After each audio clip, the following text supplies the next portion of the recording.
Hello, everybody. How are you guys doing today? Well, we're back. It's nice to be live again.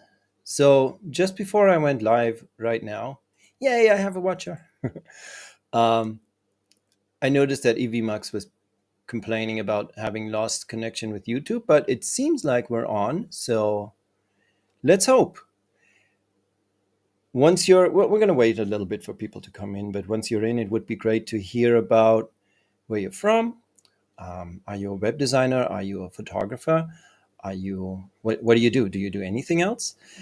And yeah, what made you come here perhaps? Like how are you interested in this?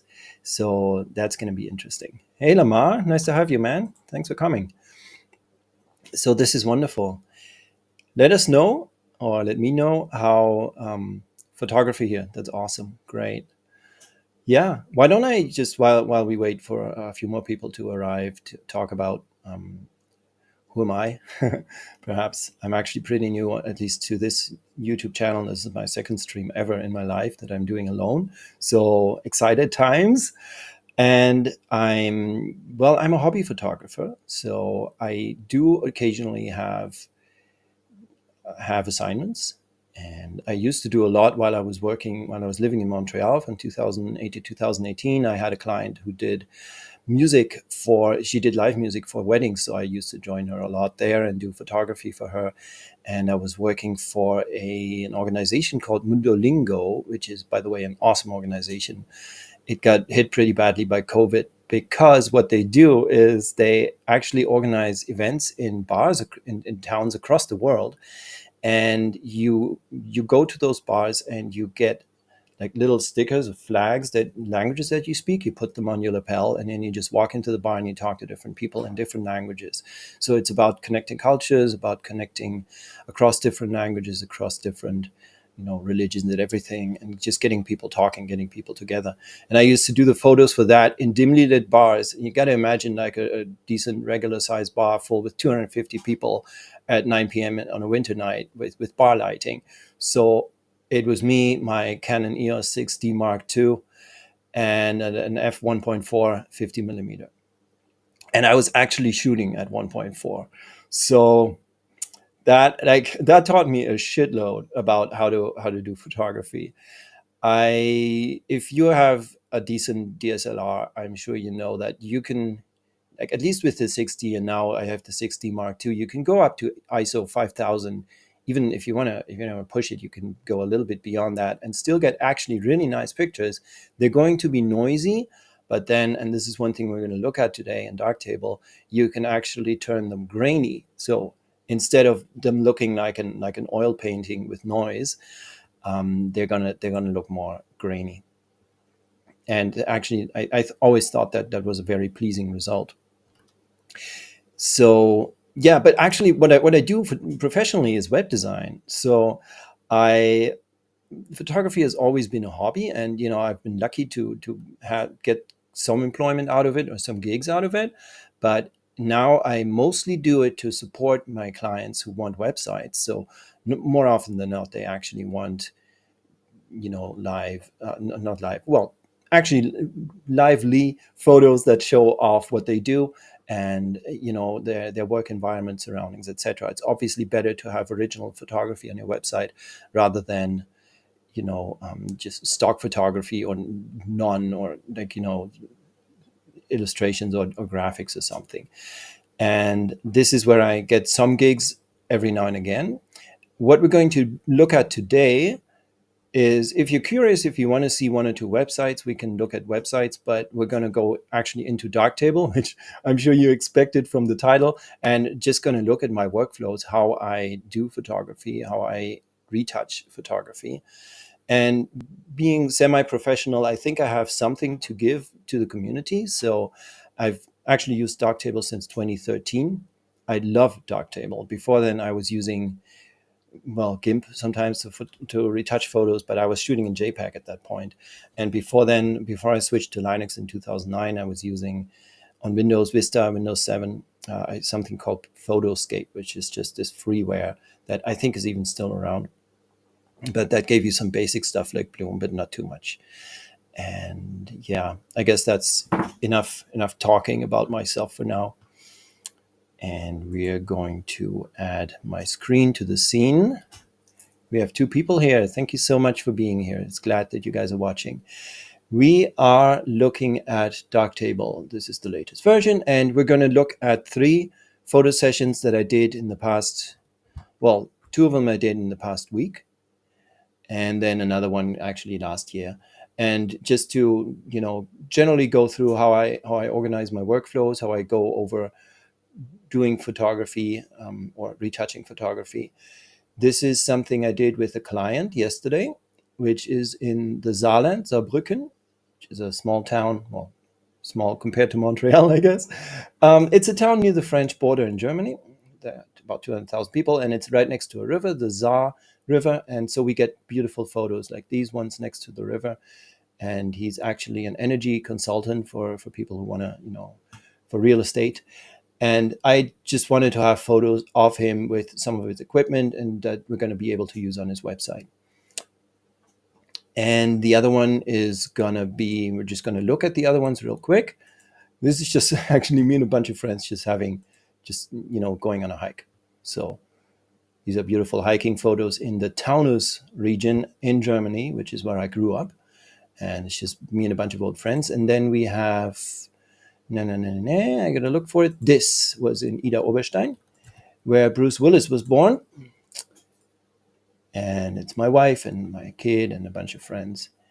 And we're gonna be retouching photos from that session. But we're gonna mostly focus on the other 2. So let's see. I'm gonna start with the hike. So first of all, what people normally, I think, do is they have, they also use Darktable to actually organize their photos. So like here, you can have your film rolls and you can have your photos in there. And it's something I don't really do because I put my photos on my hard drive and I just organize them there. I have a folder structure where my photos are. I'm used to that. So whenever I just want to use a photo selection or, I want to use photos, then I'm gonna have them on the hard drive and just pick them from there, right? Now, let's see.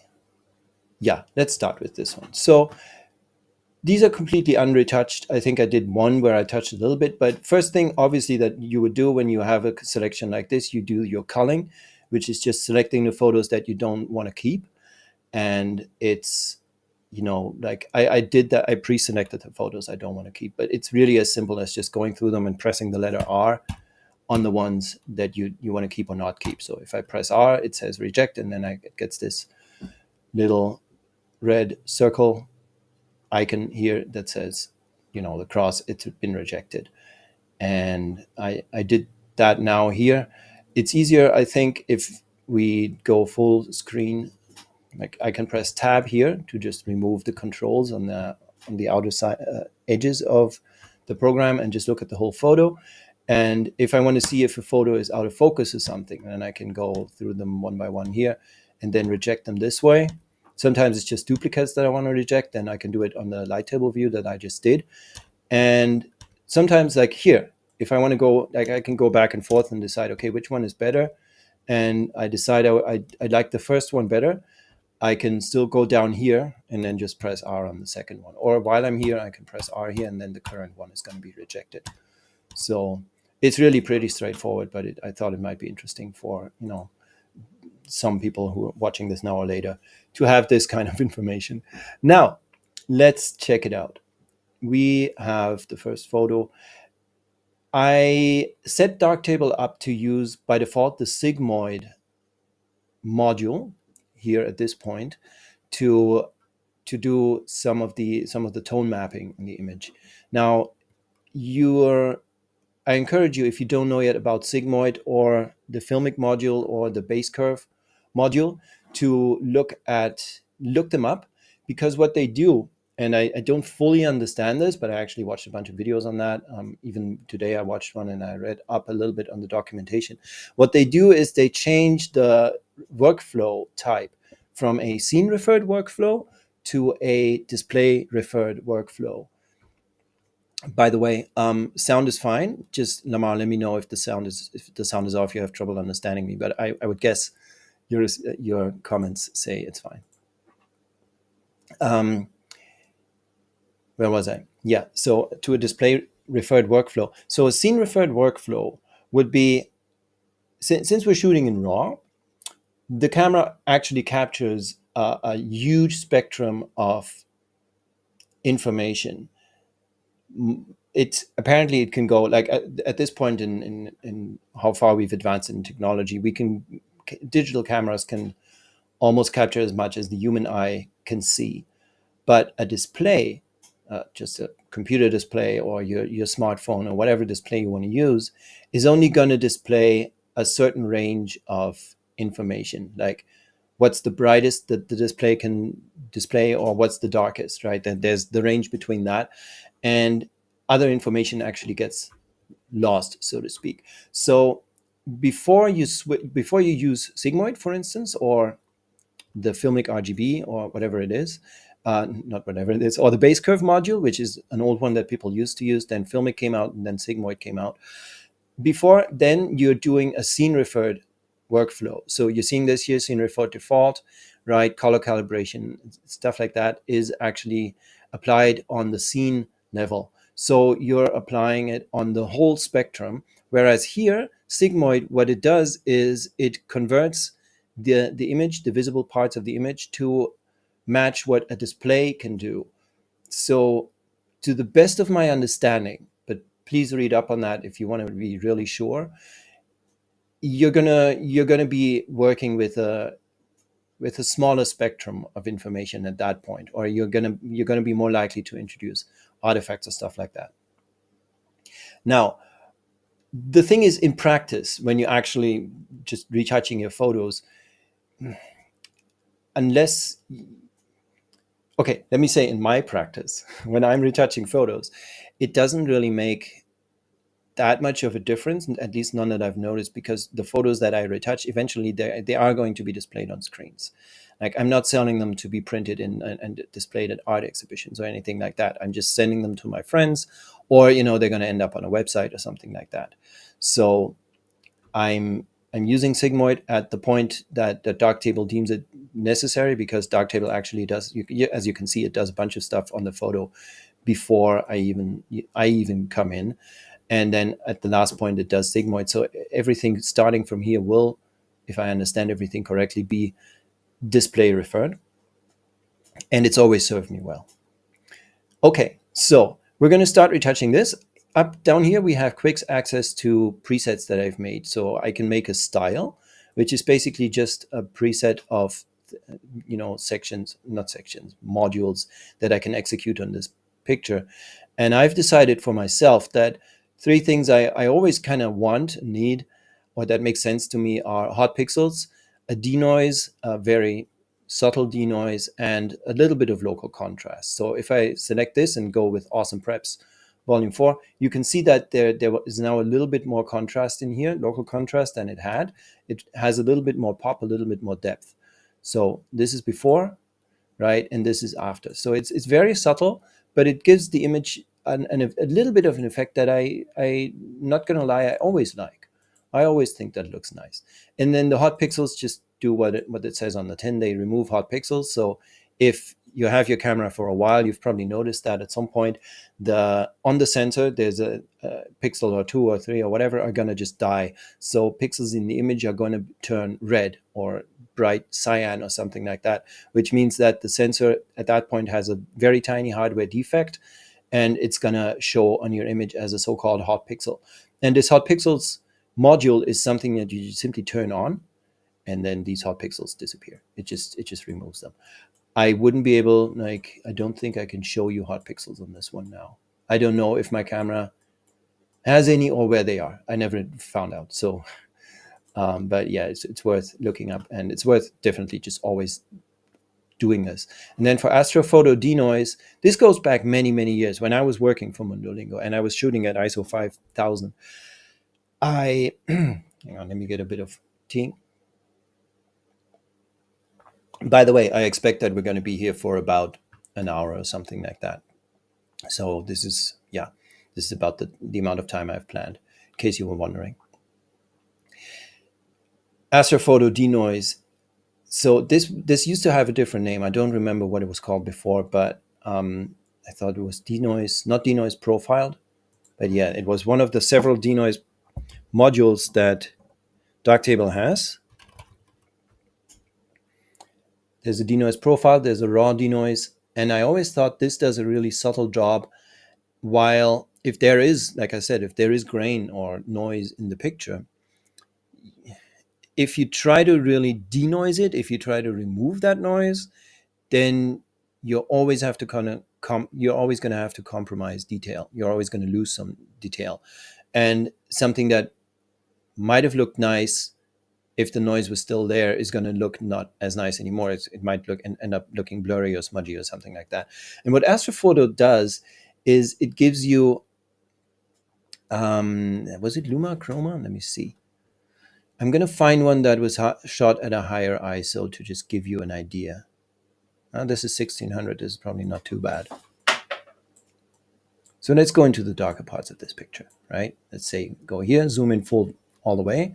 So at ISO 1600, if I turn this off, yeah, unfortunately, it's barely visible. Plus, probably the stream, just the fact that I'm recording this and streaming it is probably going to destroy the effect anyway. I wish I had a good example here. You know what? Let me look up. Let me see if I can find something from Mundolingo and give this as an example, because I think this is worth talking about. Just why I chose this kind of denoising and why I think it makes good sense. So let's see, back in 2016.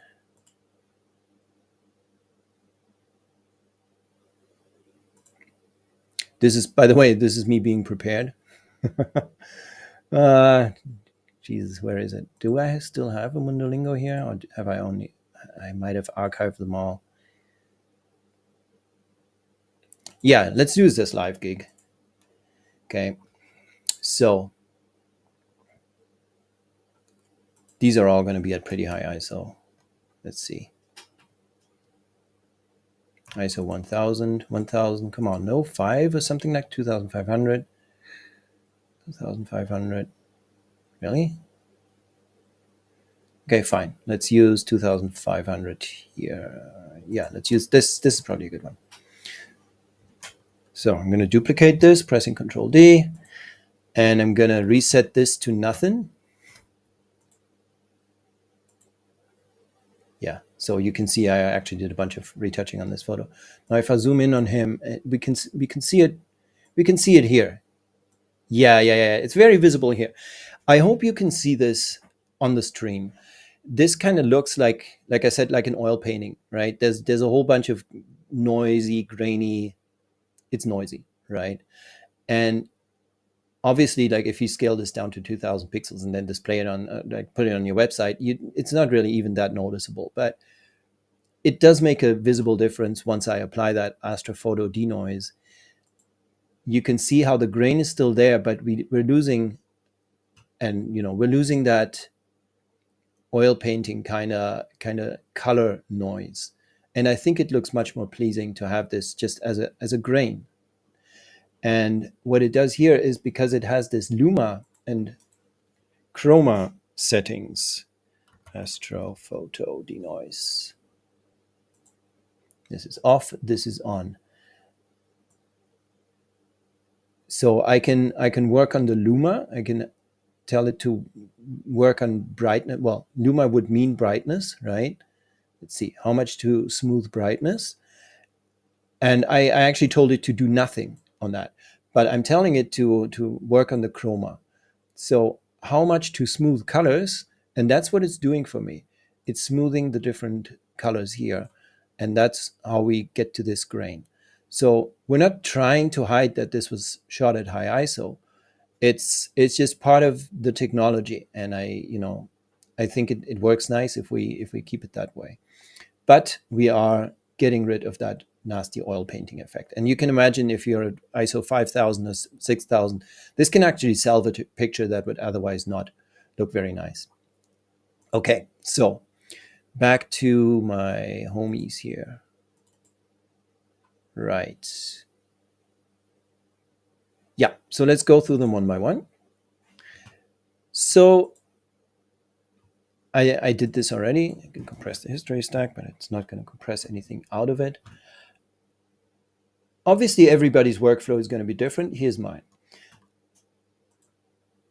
I have just a standard 5 to 10 modules that I tend to always use, and I think we all do at some point, right? Like if we retouch photos a lot, then we're just going to end up using the same bunch of same bunch of modules over and over again. And mine is color calibration, which I really like because it gives you a lot of control over in just one module over how your picture is going to come out. So first of all, if I click this eyedropper, it's going to evaluate the entire photo and calculate the right white balance for me, or what it thinks is the right white balance.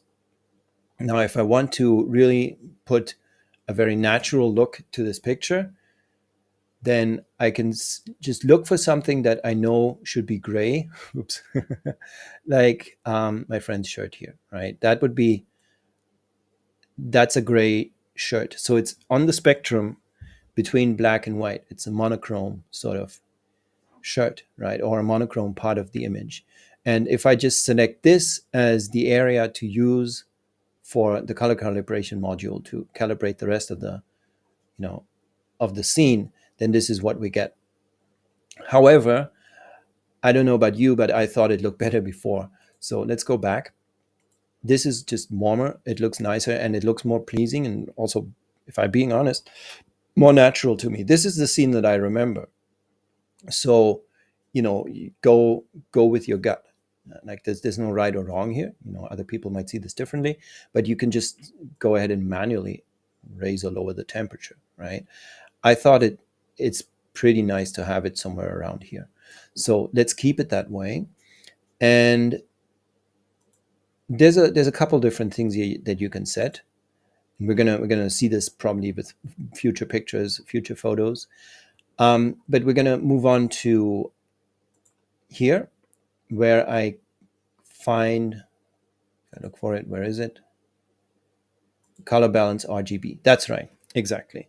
So that's also a module that was only introduced a couple versions ago. And here you can do a lot of fine-grained control over how the colors are displayed. If you want to use this four-ways thing where you can work on the shadows, the midtones, which is named power here, or the highlights, then before that, you're going to have to set a white fulcrum and a contrast gray fulcrum. I don't remember why. I'm afraid I don't. But I very highly recommend you check out Bruce Williams on YouTube. He's fantastic. Bruce Williams Photography.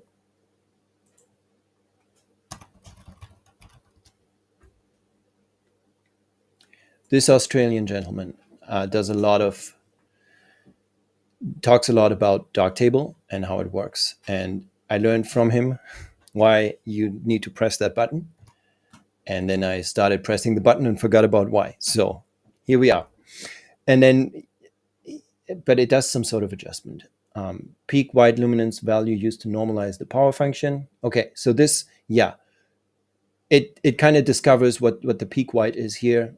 And then, if you use this, if you adjust the midtones, then this is better adjusted. And for the contrast gray, peak gray luminance value used to normalize the power function. Same thing, right? For the power function. So I do like to add a little bit of chroma sometimes. Although for this picture, for this photo, it actually might be already a little bit too much. Because to be frank, this photo already looks good. But let's add a little bit. If you add chroma, it will intensify or de-intensify the colors, but it will not work on brightness levels. So if you do saturation instead, it will you're going to have a little bit of an effect on contrast, if I understand that correctly. And I've seen it happen on other photos as well. So there's a difference between chroma, which is really just colors, and saturation, which also works a little bit on brightness values. You can have a contrast, which is basically the same thing as putting an S curve in the tone curve module. You can have a U shift, which is just you're going to run across the gamut, of different colors, the color spectrum from left to right. And yeah, I mean, if we look at the histogram, one thing we could perhaps do is just amplify, or well, yeah, brighten the dark parts of the picture a little, because you can see here there's probably some detail to be gained, but it's questionable whether we want that. So let's try it. If I lift the shadows, yeah, I mean, there's a little bit more detail coming back to the tree here, but I kind of like that this frames the picture in the way it does. So what I would just do is here, I would crop it to 16:9 because I'm a movie fan, and this is just the end result that I'm going to have. Let me quickly go to local contrast and see if I add a little bit more detail. Yeah, even that. This is a beautiful photo the way it is. So that's photo number one. And now from here on in, things get probably they're going to become more boring fairly quickly, because from now it's just going to be my general. I'm going to click my way through this and just show you what I do. But we're going to see how much time we actually really need to spend on discussing more details about this. So let's look at this picture. Especially compared to this is a much more moody. There's more mood in this. There's more atmosphere in this. Whereas this is just bright. It's like a sitcom, like a California bright sitcom. So perhaps I can add a little bit of depth to this, and make it a little bit more, moody. Let's see. So let's see what sigmoid can do for us. You know what? I'm going to talk about sigmoid in a moment. But let's just go in here. You can use target black and white here as well, by the way, to, bring down the white. You can see this here, right? The whites, bring that down, or you can raise the black levels a little with this slider. It's not too different from what I did with this RGB color balance module. So there's that. And let me see again. By the way, feel free. Oh, yeah. Okay. I was just going to say, feel free to throw in comments if you have them. Bruce says the docs say use this instead of the tone curve. I find this to be more granular. You're talking about the color balance RGB, right? And I agree. I think it gives me a lot of control, so I'm very happy with that one. Let's see. So here's one that I sometimes like to use, the contrast equalizer. I think it used to be just called equalizer, but this is basically local contrast, but it's a bit more, it gives you a little bit more control than the regular local contrast module. And you can decide how finely you want to apply local contrast. So let's say if I double click here, I go back to square one. If over here I add local contrast, then we're adding in more in the details, and you can see that there's now a lot of sharpness coming to these leaves, and obviously it makes the grain more visible in this photo. Whereas if I use it on this end of the spectrum, we're at the coarse end. So we have coarse here, we have fine here, we have smooth and contrasty.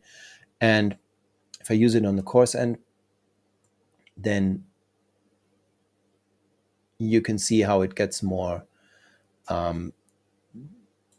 blur, like the blur sort of gets wider. I think that's the best way to say it. Like it's a more wide way that this is applied. I used to overdo this. Like there was a time in my photo editing where I just went crazy, with using this module, and all of my photos had this sort of almost airbrushed look. And now if I look back on them, I've actually re-edited a lot of them because really it didn't turn out too well. But it's fun to play with this every once in a while to perhaps give this picture a little bit more depth. And I like where it's going. So now why don't we just use an ordinary, not the filmic, an ordinary curve, and see if we can just, yeah. See, I think now there's definitely more, this photo is now more exciting as far as I'm concerned. I would perhaps now warm this up a little. So we go to color calibration and give this a little bit more warmth. Obviously at the end, what I do is, first of all, while we're here, let's just get rid of the rejected ones. There's no point of them clogging up my hard drive. And then at the end, I just go look at the whole album and I decide whether the color, did I do proper color matching or not, and then I might go back to some photos and re-edit the colors to make them match the rest of the mood of the whole show. Here, this is probably one example where I can show off why I prefer Sigmoid to filmic RGB. Now, if we look at the sun up here, right, we can see that there's a point where there's just white. Obviously, there's no more information to be had. So even if I bring in, if I bring this down, if I bring the white parts down, let me just, yeah, you see that the sun is just, at some point there's just white pixels, and that's that. So I think we're going to see, if I turn off the Sigmoid and I turn on filmic, that filmic is struggling more with this transition between the white pixels and then the actual sky. And I've tried different ways of mitigating that effect. Like there's sliders that you can do. The wide relative exposure obviously works quite well already to do that, right? To give you a smoother transition. And then, with these eyedroppers, it automatically finds what the correct black level would be. Although I always find myself cranking that back up. And then the correct white level to, not lose any detail and still have it look good. Still, if I go to Sigmoid, I always thought it ended up nicer. Like, I think this is a smoother transition, and also the way the brightness is distributed, the way we have the way we get local contrast out of the Sigmoid module is just, I like it more. So this is Sigmoid, and we're gonna warm this up a little as well. Just a tad. And you probably noticed I'm not even going in here. I barely went in. I might go in and give this a little bit of chroma. Yeah, but at this point, what I'm doing is just I'm working on editing photos or changing stuff about photos that I think already work quite well. So they don't really need that much editing. Actually, now it kind of looks, this grass and especially this fence down here, they start looking weird. So perhaps if I get rid of the chroma again. I don't know what it is. Something about this doesn't really please me. Yeah, you know what? Colder temperature works better here.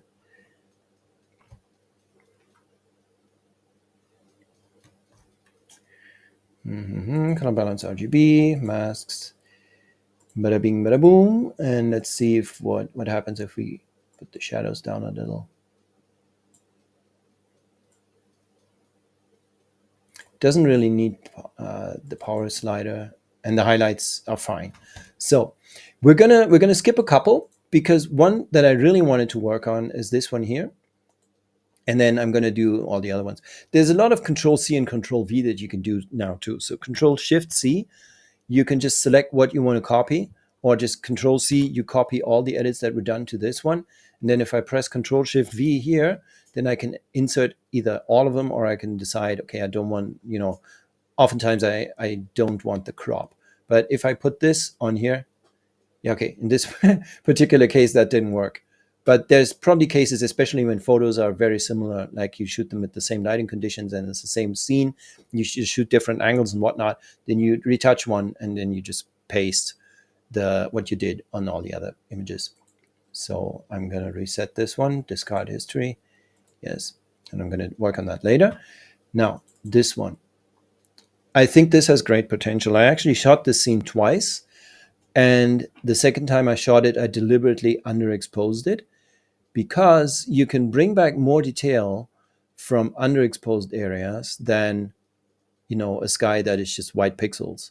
So the way the sun broke through here, and obviously with all those lens reflections, this gave a really nice effect. And it already looks kind of impressive, but I'm sure there's more that we can do with it. And we're just going to tinker around. So what I'm going to do is just trial and error, see what I can get out of this, right?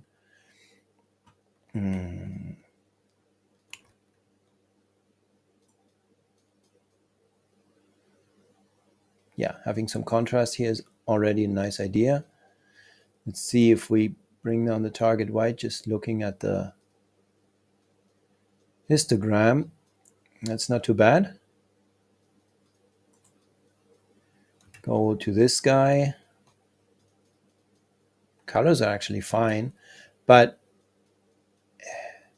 it goes into, I want to have dark areas for sure in this picture, but I kind of want to see a little bit more than I'm able to see here at first glance. So we're going to try to see if we can do anything with the curve here.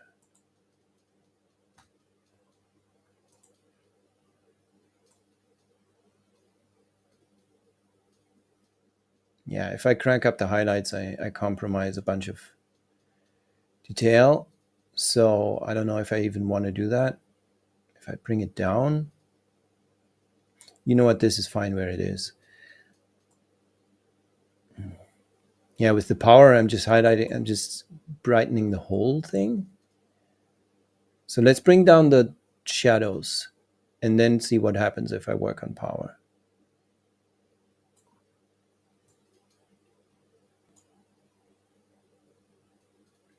I don't know yet. Let's crop it. Should I crop this?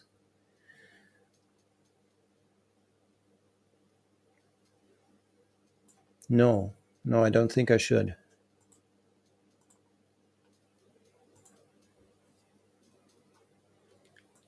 So this is before, this is after color balance. Didn't really make it better, did I?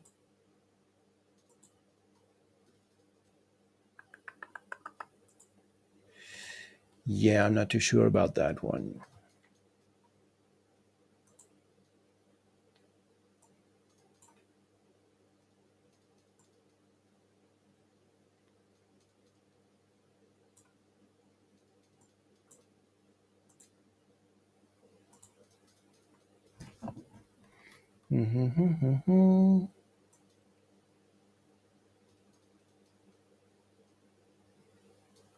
This is an interesting effect.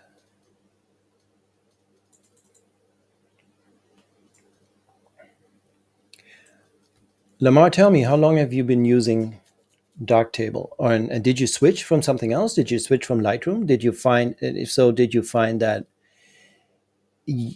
was it an improvement, or is there stuff you miss from another software?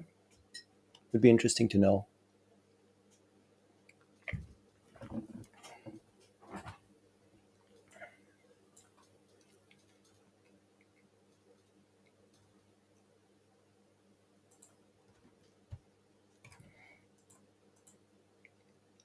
I think this might end up being worth its own video, a pre-recorded video, because I'm, like, you're going to be kind of bored watching me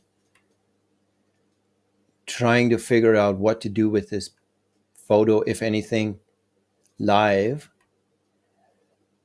I'm going to take a few more minutes and see what what inspires me here, just out of the modules that we have available, if I can come up with some ideas.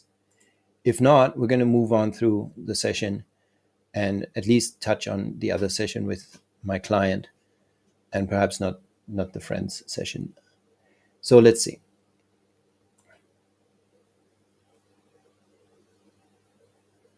The color temperature is definitely fine where it is. Perhaps amp it up a little, but that's it. We started with raw therapy. Oh yeah. Yeah, that's another one. There's raw therapy, and then there's what's the third one? There are three kind of competing big open source tools like this: Darktable, raw therapy, and I don't know the third one. But raw therapy has a very good reputation as well. Never tried it though. I gotta say, it's been 11 years now, and I never had any reason to look for anything besides Darktable. This is definitely one of the best open source projects I know. It's freaking amazing. That and retouch, if you're a retro gamer. So you got pretty familiar with that. Recently decided to switch to Darktable, which is feature rich. Yeah. Now that you kind of have a standard editing, you want to translate that workflow to Darktable. So basically, it's you haven't used Darktable that long yet, apparently, right? Recently, recently. So you're sort of trying to find your way around in it. I'm hoping this gives you some value. I truly am. If you want me to look into a particular module, or if if there's something like oh shit, yeah, okay, that's really recent. If there's a module that you want to look into together, let me know. Otherwise, as I said, we'll keep breezing through this. Let's see. I'm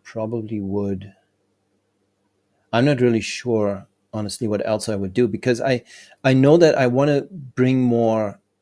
I want to get more out of this photo, and I'm sure the key lies somewhere in tweaking brightness. Going to use it to edit the prom send-offs I have coming this month. Nice.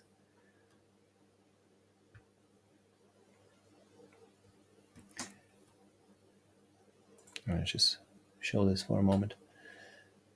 So for anyone watching this later, leave me comments if you have any questions. Would be interested. No. Let's take a look at the color curve, tone curve, wherever it is, there.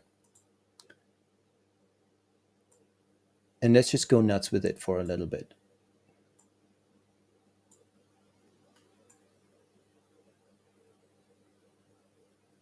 So if we keep some of the darkness here, this is already working on the sun, which is kind of nice, but I'm not sure. This area, like these woods, I kind of want to see more there, but I don't want to sacrifice the shadows. But this seems to be a tricky thing. Like everything above this point here is already just going to prompt us to lose details. So I wouldn't even go anywhere.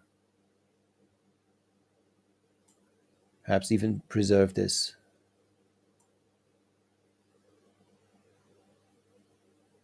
And yeah, I'm not sure that what I'm doing here is making this better. Let's see. So we have before, we have after. Actually, that is better. That is definitely better. We're kind of losing this kind of halo here that we have here. And it's probably a bit too intense what I'm doing here.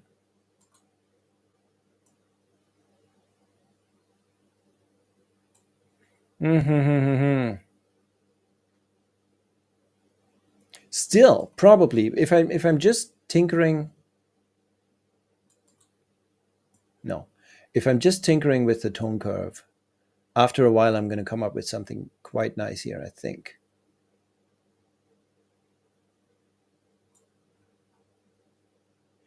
This might be a good moment to talk about one other module that I quite like, and I never know where to find it. I think it's no, it's not here. hmm I always keep looking for. Okay, so it's tone equalizer. Okay, tone equalizer. This one. So if you're not familiar with this, this is really very well worth checking out, because you can go to any part of the photo, and you can see here, if you just roll the mouse wheel here, it's going to brighten these, like whatever you have under your mouse wheel at that point, it's going to brighten, then it's going to brighten it in a curve, right?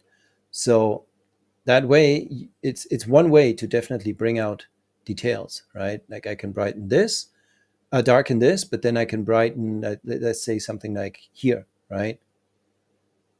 So it's a really cool module. And then of course you can just use the it's crazy. You can just use the sliders manually to decide or to check what you want to do. I'm guessing you're on Linux as well. You're saying, I'm interested how you handle skin retouching and color. Okay, then it's definitely a good idea to move over to my client Sasha and work on some of his photos. And I'm going to come back to this. Is there any other one in here where I would show something? Perhaps this one.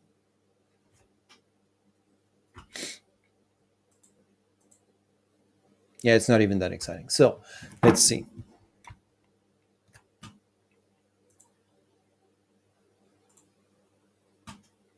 We have another viewer. Feel free to leave a comment. Let us know where you're watching from. That would be interesting. My time zone is CET. I'm in Germany, actually. And I'm curious where you guys are. And if you're a photographer, if you're a web designer, let me know. So there he is. So the best photos from this session, to my mind, came towards the end. I was using a 70 to 300 4 to 5.6 lens for this session, because actually my portrait lens broke, which is kind of sad. I have a nifty 50, so it's a 50 millimeter 1.4. And just a couple days ago, I noticed that it wasn't working properly anymore. It won't focus. So if I turn the focus wheel, it just gets stuck at a point, and that's kind of annoying and makes me sad. But I'm going to send it in to them for repairs. So we are going to use, obviously I have Sasha's permission for this. This one might be nice, right? So what do we do with skin? Same thing here. I am using, again, I think this, my awesome preps stack always works quite well for everything. And then I'm actually not using any particular other modules than I'm using already. So I would, again, try with the color calibration module just to see what happens if I calibrate like this. If you feel like the skin color is off on your photos, and especially, again, especially with photos where you photograph people, you want to be sure that if you're going to publish them next to each other, they have the same kind of color. You want to do color matching, right? Let's get rid of all the rejected pictures so they're not in the way. Delete. Yes. So I go through them one by one and I retouch them one by one. I make the decisions based on the one photo that I have in front of me at any given time. But then when I'm done with the whole session, then I go back to the light table, and I look at the whole thing and I decide, is this all matching, or are there photos in here that are just turned out way too cold, or is the contrast off in some of them when compared to the others? And then I go back into individual photos and I retouch them again. So as we go here, you can see now obviously they look way different from each other, But you could argue that his skin color looks more natural here, right? Because there's an argument to be made for this being too warm. But also, I mean, this was shot in the sunlight and it was a warm day. It's, very warm spring day. So there's reason for it to look that warm. I would personally go back now. Illuminant, I want to set it to daylight again because that's where it was shot, and now I can set the temperature and I can increase the temperature again a little until it looks pleasing. Now, there's one thing that I used to know how to do, and it pisses me off to no end that I forgot how to do it. And I'm probably going to make a video about it once I get back into it. But there was a very, very nice way to smoothen skin without making it look like an overly airbrushed magazine cover. You asked the question, let me check. Will the tone equalizer change just the skin color, like how you were doing it in the forest pick? It won't work on color at all. Yeah, it won't. Because what it does is it really just works on the brightness of a particular range in the histogram. So let's say, this is probably not a bad one to showcase this. So if I go back to I want to find it now. The tone equalizer. Is it here? It is here. Did I have it open just now? Was it right under my mouse? It probably was. So I can zoom in here. By the way, if you're buying a gaming laptop, you will hit 100 degrees CPU temp. It's so freaking annoying.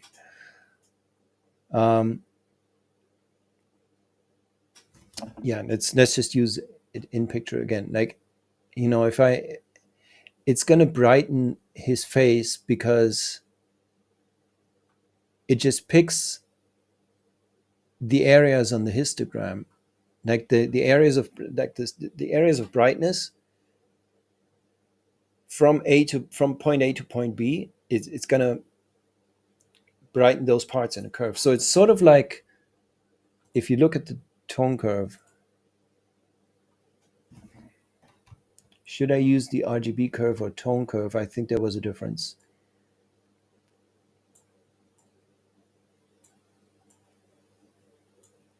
Obviously, it looks like shit now, but now, like, I'm brightening these areas, right? And that's what the tone equalizer does. It picks an area and just smoothly brightens that while preserving the darker and brighter areas the further away they get. Does that make sense? Yeah. Okay, got it. It's for light, not color. Yeah. That's right. So let's see.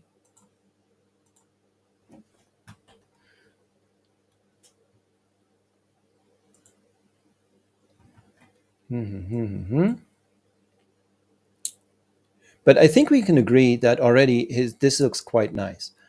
So if anything, I did the astrophoto hot pixels yada yada thing, and I might crop it a little because there's a lot of negative space above his head.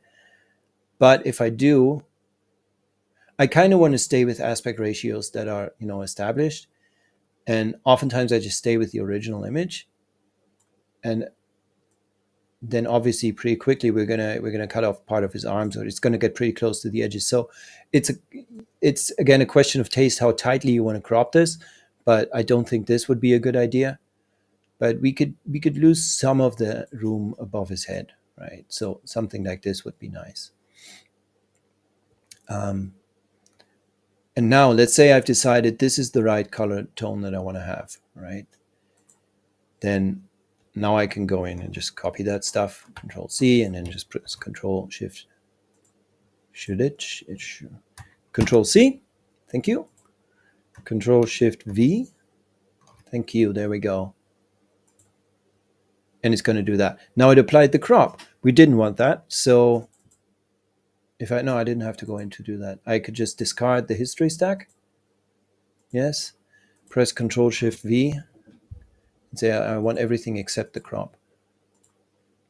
And then we get this result. Frankly, it looks different. I'm not too sure if it looks better or worse. For all intents and purposes, it has a little bit more. I don't know if grungy is the right word. I kind of like it, is probably what I'm trying to say here. So let's see the same thing. This is too dark now. I think I would raise the exposure. And here. Yeah, probably as well. So these ones need a little bit more brightness. Yeah, we can see here. I actually never. I don't really mind if I push stuff out of the histogram that much. Again, probably that's an amateurish thing to do and an amateurish thing to say.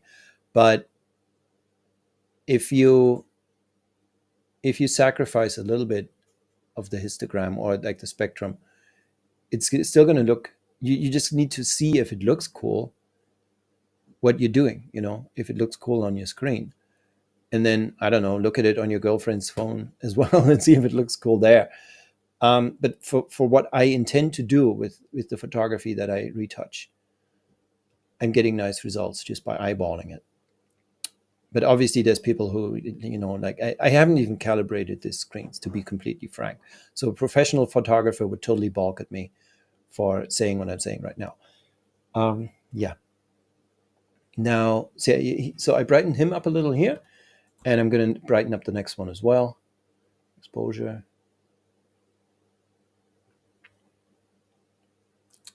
And then we're off to the races. These ones are good, right? Perhaps I don't like this here. We're losing detail there.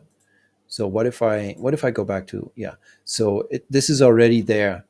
Let's see what we can do about that, or if we can do anything about that. We probably should be able to. So let's go with the exposure to a point where now everything is inside the histogram, but we have these areas on his forehead that are too bright. Actually, this is a good idea to look at the highlight reconstruction module here. Did I do my awesome preps? No, I didn't. Yes, I did. Okay, fine.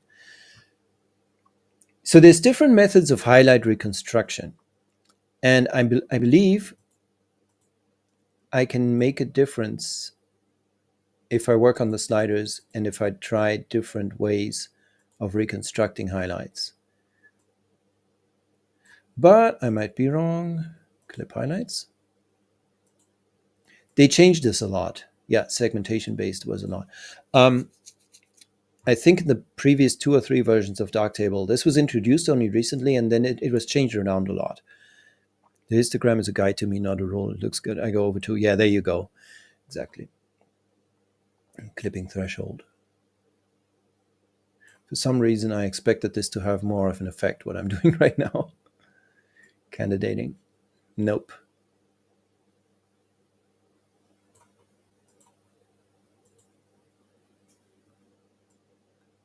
I might have done a video about that on my other channel.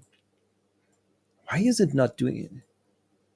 Perhaps because, this is not blown out per se, right? So perhaps this is the reason that the highlight reconstruction isn't doing anything there.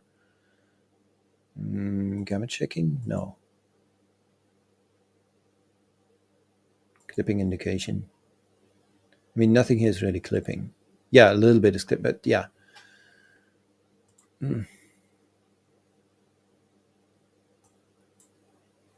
You can now go in and retouch. And since we haven't done that yet, let's retouch a little. So we're going to turn the highlight reconstruct. We're going to go back to highlight reconstruction defaults, and we're going to pick the retouch module. And this is a complex one. I recommend you watch a couple of videos about that. I don't know if raw therapy has something similar. It is something that I used to do in GIMP before this retouch module was introduced. But I like what it can do because it gives you a whole lot of power. And we're not going to go into this today. but it basically allows you to really in a very, very finely grained manner work on parts of the image and retouch them. It is complicated, and I would actually need to look it up again for a couple minutes to really figure out how exactly this works. Most of the time, you actually don't need it, but it's very well worth checking out how this works because, again, it's very powerful, and it doesn't take that long to understand. Like you watch 2 videos about it, you tinker with it for half an hour, and you've got it down. It's just that I haven't used it in probably a year or something, so I don't really quite remember. So I would just pick a brush here. So I can just use brush strokes to paint over this. And then I would use the healing tool. You can use cloning or healing, which is concepts that you might be familiar with from GIMP or Photoshop. And then now I can't zoom in. This is something that I'm not really sure. I don't think they figured out how. Why do I have a grid now? What did I just do? Okay, beats me. Doesn't matter. So let's go back into retouch. Now with shift, I can increase the size of the actual brush. If I don't hold shift and I just roll the mouse wheel, I increase, well, this is the size of the full brush. And then this is the size of the inner part of the brush where the effect is going to be applied fully. And now this dashed line, the area between the dashed line and the part in the middle is the feathering. So between the outline of the circle in the middle and the dashed line is where the effect gradually dissipates until it's not applied any longer. So we want to have a heal, and we want to just put it here. We want to take some skin from here. Wait, no. Yes, okay, right-clicked. I want to paint over this.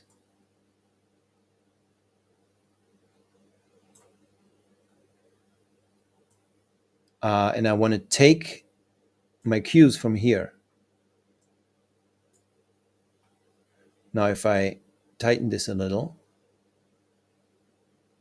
just by going here and rolling the mouse wheel,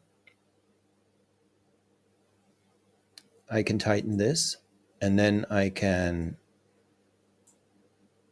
bring this down a little so it doesn't capture that skin blemish here.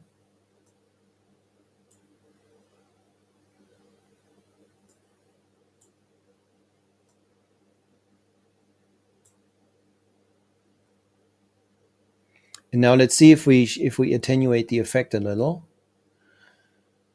which is what I would do here with the opacity. Like if I just turn the opacity to 0, obviously it's not working at all. And then if I increase the opacity a little, we end up with this. Now, do we want this or not? It's not too bad. I would probably now apply another effect or another retouch perhaps to bring down the brightness here a little, because this looks somewhat off now. Why do I have a grid? Oh, because I turned on the grid. Actually, no. You know what? Looking at it like this, it's not bad. Raw Therapy has those tools just in different places. So they're scattered across different modules, or is it one tool that has all of this? Would be interesting to know. But yeah, that's the retouch tool.